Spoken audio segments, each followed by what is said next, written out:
As we go through this program, one thing that we'll harp on over and over again is to eat mindfully. So what does that mean? Well, we defined it earlier in one of our other videos and in some of the emails and articles, but mindfulness is the idea of being present in the moment you are in. When I'm eating mindfully, I am thinking about how the food tastes, I'm thinking about each bite, and I'm thinking about what I am doing in that moment. And usually for most people, this leads to more enjoyment of their actual eating process. Some of the positives that come away from that are most people eat less, most people feel more full, and most people feel a little less anxious in that moment. A normal person is going to eat their food, scroll through their phone, click on the laptop, or watch TV at the same time. To eat mindfully is not always as easy as it sounds. Getting yourself away from some of those things that will keep your mind running and keep you away from your actual action of eating your food may lead to you feeling less full and less happy and more anxious. So we want to try to avoid those as much as possible. I'm not saying you have to eat by yourself.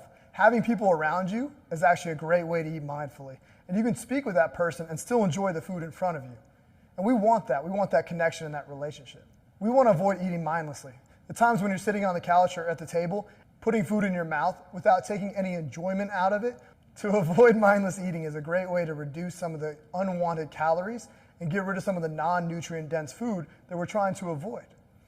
One of the most common things people will snack on mindlessly are things like potato chips, crackers, cookies, or any sort of snack similar to that.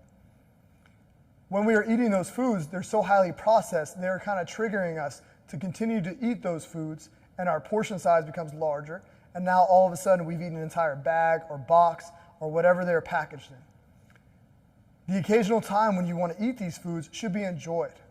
When you have these foods that are a higher level of taste and flavor and something you really enjoy, actually enjoy them. If you're going to sit down and have that, make sure it's something you remember and something that you enjoyed during that time.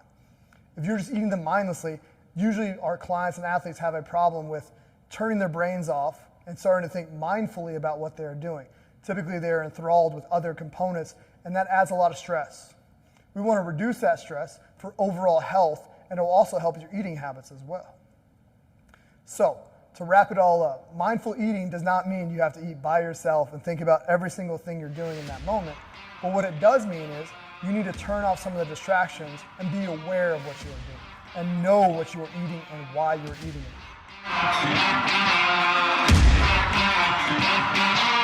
it.